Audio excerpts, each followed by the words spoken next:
Welcome back to Grassroots Media, and welcome back to this week's edition of the Greeneville Federal Bank Eddie Spradlen Show, where we cover everything in Burley Stadium with the Greeneville Green Devils. As always, I'm here with Green Devils head coach Eddie Spradlen. Coach, how you doing this evening? Good. Thanks for having me, man. Absolutely. It's been quite a roller coaster this season, to say the least. To say the least. So we'll go right into it. I don't think there's any way to kind of navigate around that. You kind of just have to go straight into that discussion about the Alcoa game. What a game it was whenever you were able to be out there on the turf and play inside of Burley Stadium. Great atmosphere, great game. Unfortunately, just the way that the 2023 season has been so far, it didn't get finished due to weather. Lightning was in the area once again. Lightning was persistent in the area within 10 miles. Then it became a flash flood warning, and you ultimately decided just to call it a no contest at the end of the day. Talk about that decision. Talk about the whole night just in retrospect, and tell us what it was like on the sideline and in the locker room. You know, obviously our kids are tore up. We didn't get to finish that game, but you know, what an exciting environment, exciting game. We kind of come out to try to make a statement. I think we kind of made that statement that we can play with anybody. You know, playing one of the top teams, obviously in the East Tennessee area, but the state of Tennessee, you know, that's one of the top teams every year, year in, year out. So, ton of talent on the other side of the sideline. They come in here. Our guys were excited to be playing. You know, I couldn't ask for, especially defensively, we played as good as we, you know, keeping them out of the end zone defensively was a big, you know, challenge. You know, not many people's been able to do that. So that was good for our defense. But just the excitement that our kids played with was what we need to have, you know, each and every Friday night we get to play. So, but, you know, we got through I believe it was like 2:29 or something left in the second quarter, or 2:39, something like that. 2:36. So we got, you know, they come out on the field and said, you know, there's lightning in the area. You know, they had gotten the football. We were playing good defense. You know, we go into the locker room. I feel like we had a really good plan for what we did in the locker room. You know, we kept pushing it back. They come in watching the weather. We got to the point where we said we're going to, you know, when we can get back on the field, we'll give you adequate warm-up. Then we're going to just play through, no halftime. Got to that point, then every 15 or so minutes we meet as our school system with the athletic director, principal, and everybody, and talk about the situation. And it just got to the point where the lightning was still in the area. I had to go to school tomorrow. Our superintendent said, you know, it's to the point we just got to call it because of all those situations. And we wouldn't have got it, you know, I know that it was still at 10:50. They were still lightning strikes in the area. So putting you on the field at 11:20, give you 20, you're not starting until after 12 o'clock. So especially with them being so far away, there's no telling what time they would have gotten home and in bed. You know, and they had to go to school the next day. So we kind of worked out trying to come back the next day and finish it off, and it just didn't work in the plan. So, you know, when you playing something like that, for them to come up here, it's a multi-$1,000s, you know, it's going to cost them to come up here. You know, they brought 2 coach buses.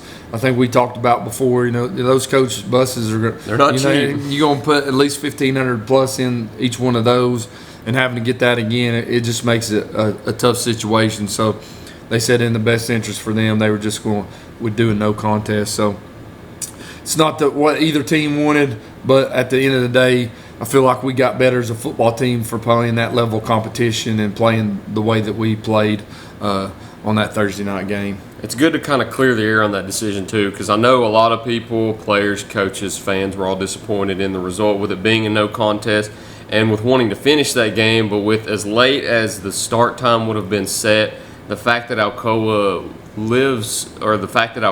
is stationed so far away, and the fact that those coach buses do cost a lot of money, with the fact that you're playing on wet turf after such a long time of not playing on there. A lot of things go into that, with injuries, with it being a school night, I'm sure was another huge reason too why the game wasn't able to be resumed. And it's good to kind of clear the air and explain that situation in a way. You know, we come in that when the lightning delay started, we're in the locker room for 2 hours just sitting there trying to keep them moving and get them something to eat, you know, doing our, you know, plan that we've worked out that right now we're too familiar with. Yeah. But, you know, it's just been, you know, we're kind of in a pattern right now with the weather that, storms coming in at the end of the weeks, and it's been rough on football teams across the state. You watch on Saturday, ton of college football games were in delay. Friday night I went and watched some Morristown West and Boone game. It went in delay. Then I go to Tennessee game on Saturday. They go in delay to start. I'm kind of thinking it might be something with me. I might be attracting a little lightning or something. Monday night football game. Jets and Bills went into a delay also. So, it's just crazy. There's a ton of games Saturday on college football. The biggest stage there is going in delay for the weather. So, it's just a crazy time with the weather. So, when you're sitting in that locker room for 2 hours, you're putting kids' safety in jeopardy when you got to go through a complete warm up, and all those things got to come in play. I know it's disappointing that you're not getting to finish those games, but if you can't work it out to play at a later date, it's rough to go out and play again after sitting in there for that long. I want to talk about the game a little bit also, because that first quarter was fully controlled by the Greeneville Green Devils. You came out. You had a big play on the second play from scrimmage, I believe a 51-yard screen pass to Isaac McGill. That set you up with what would have been a field goal that ended up blocked. And then on defense, their first possession, Hayden Goad comes away with an interception. That allows Carson Quillen to get all the way down to the 1-yard line and then push it across the end zone. So it's 7-0 Greeneville through 3 team possessions. And from that point until they were able to score, until the lightning struck too, you were in control the whole entire time, which I don't know if a lot of people expected out of you guys too. Yeah, we come in and, everybody thought we're the underdog. We tell, one of our coaches, Coach Hansel told this, our football team on Friday during our team meeting, we don't consider ourselves underdogs whoever we play. So, that's not our mindset. We just came out there, and I told those guys, just give your best. Just keep on playing no matter whatever happens during that game. Just keep on playing. Adversity's going to strike us during the game probably, and like it did. And you didn't mention before, we score a touchdown on that first drive, and it gets called back by a holding penalty. Then we have to, the guys in the end zone, then they call the penalty. It's, a rough call, but it is what it is. But, we got a chance to kick a field goal. We got to be able to, we block a little better on that edge so he don't get in there. But, we missed that. It gets blocked. But, man, our guys kept on playing. For the hold them out of the end zone defensively is big time. We stopped them. They get a good punt. It could have went a yard here or there either way, and that thing rolls in the end zone. So, and then we're in a little better situation. We felt good with the play call we had. We're backed up. They're going to send the house. We're on the inch line. The guys were open. Corbin just didn't make his best throw. He knows he didn't do that, and learn for those type of situations. Our offense got, and we didn't have good play action on that play. That didn't suck them down in there. That made it tougher. So it goes. It's not just on one throw. It's on the whole offense for not doing their job. So we come back and we watch film and learn from that stuff. But really proud of how hard our whole team played in that first half for sure. Credit to your defense, because without that pick six on the 1-yard line, you hold them scoreless throughout 2 quarters, which I don't know if a team could say that they've done that to Alcoa in the last few years. You'd have to go back and look at their schedule and see if they've been shut out all the way up until halftime. But you guys had the opportunity to do that, and including a big 4th down stop also in the second quarter, I believe. Yeah, it was a bit, big, couple of big plays from some guys. Defense flying around. Before the game, Mark Packer, who did the TV game, was talking. He said it's going to come down to, Alcoa likes to score early and get points, as many points as they can in the first quarter, and you've not let anybody score all year in the first quarter. And I think that's been big for us, for a long time defensively. We, keep people out of the end zone and getting points during that first quarter has been big for us. And we, for us to do that, just set the tone for how we were going to play that game. And it's disappointing that only 2 quarters were played too, but man, what an exciting game it was. Great atmosphere in Burley Stadium, just as you and I expected to, as we had talked about. The stands were packed. I unfortunately got there late because I had another coach's show going on. We even joked about that last week. I told everybody, show up early. I'm the one that shows up late. I had a coach's show run over on Thursday, so I had to sprint home, edit, upload it, and then sprint back to Burley Stadium. I end up having to park all the way down at the barber shop and then walk all the way up. So I walk in, game's already started, But ended up being a great game, a great atmosphere. Look forward to a lot of great games like that throughout the year, too. Got another one coming up soon on a Tuesday. That's so weird to say. Yeah. I've joked with Chucky Doak's head coach about the year they've had playing on Thursday, Friday, and Saturday through the first 4 weeks. You have played on Tuesday, Thursday, Friday now, coming up in 2 weeks when you play Morristown West, but we'll get to that in just a minute. We need to go ahead and get some messages on the screen first, so we'll be right back after this commercial break here on Grassroots Media. At Corner Pond, the friendly and knowledgeable staff has the experience necessary to help you out regardless the need. Have an item of value you'd like to pawn or sell? Corner Pond can help. They pawn numerous items of value, including firearms, tools, ammunition, silver, coins, and much more. When you walk through their doors, you'll find well-stocked shelves full of electronics, gaming systems, fishing and hunting equipment, car audio and accessories. And don't forget about the room full of guitars and basses and amplifiers, or their outside lawn and garden equipment. Corner Pond is a case knife dealer and carries numerous used knives as well.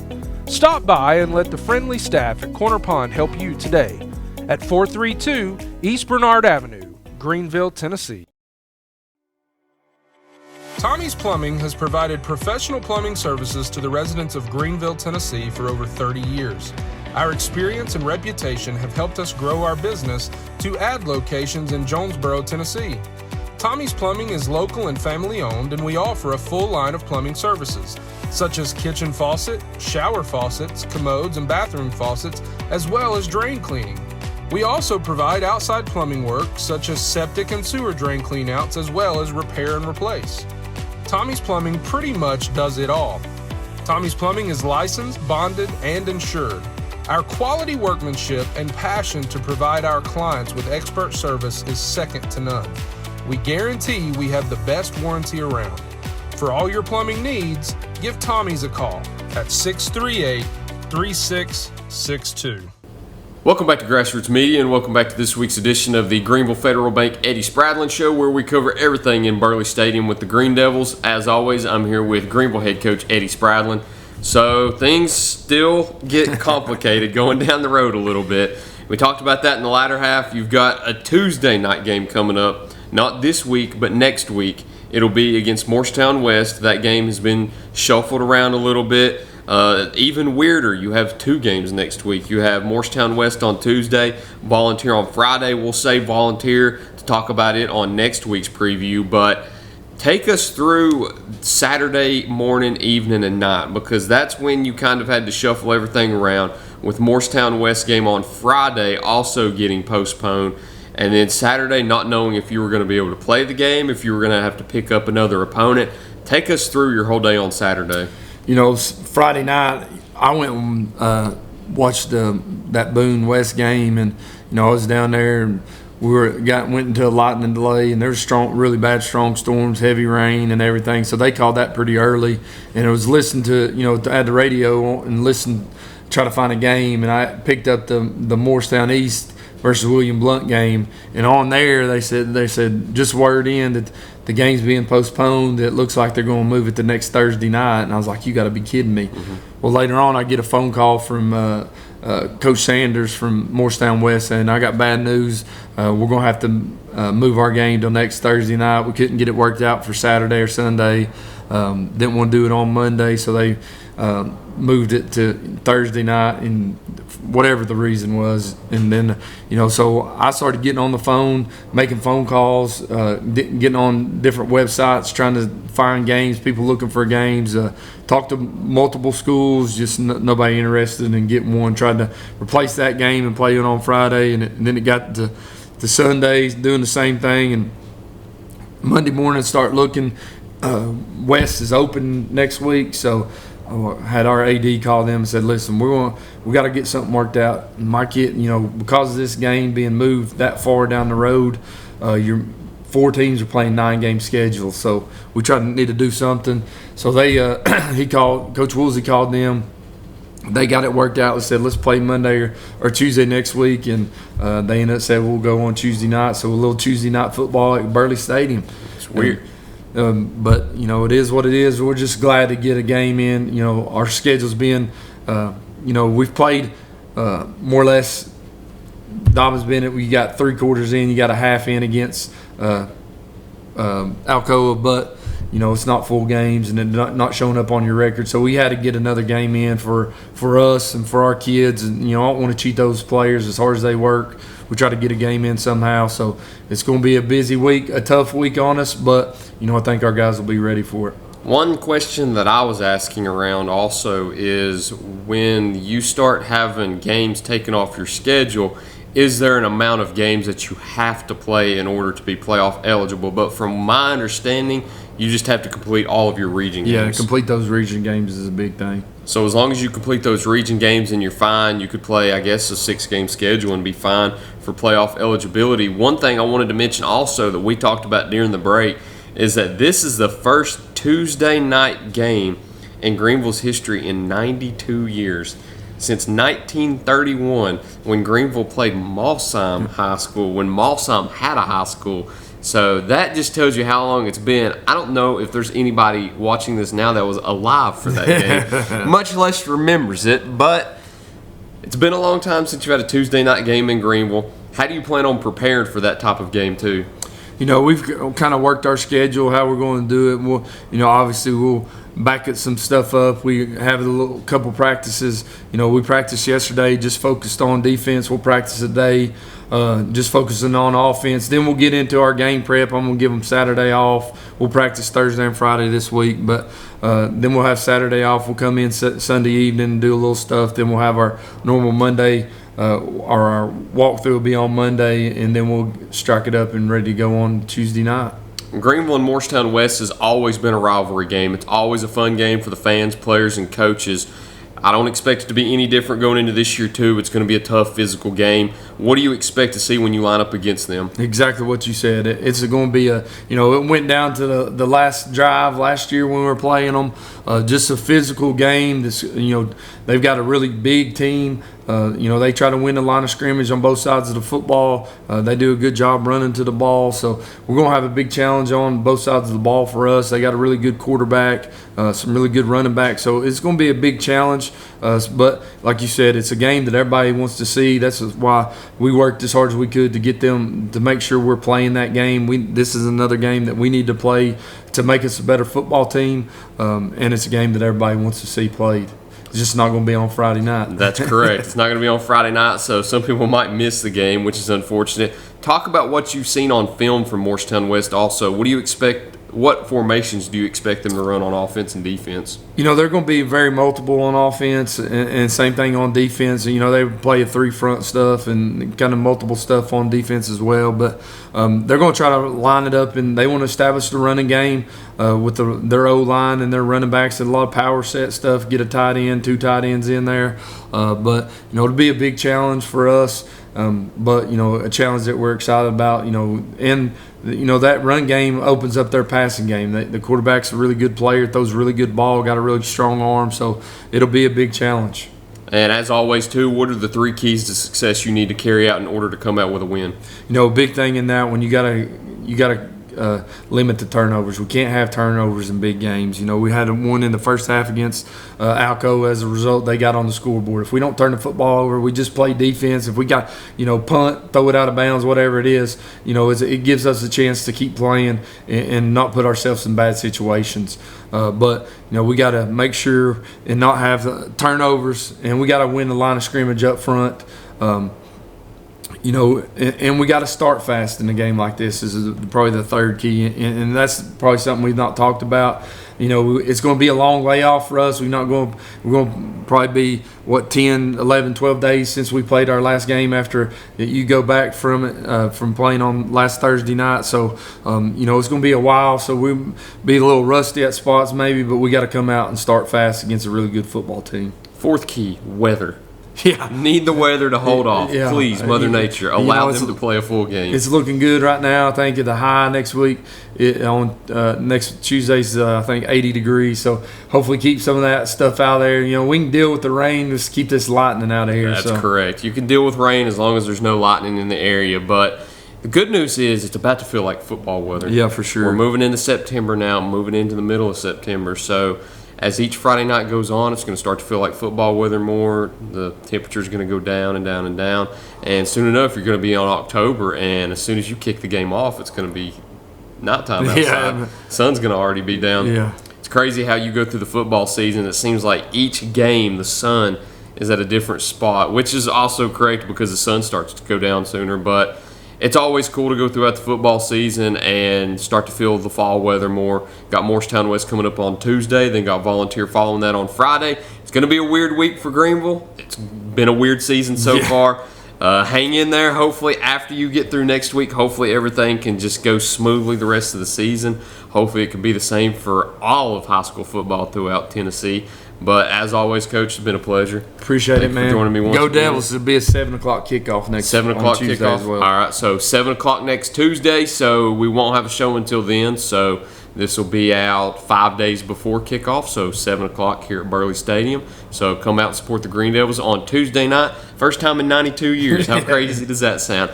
But that's it for this week. Thank you all for watching this week's edition of the Greeneville Federal Bank Eddie Spradlen Show. Look forward to seeing you next time here on Grassroots Media.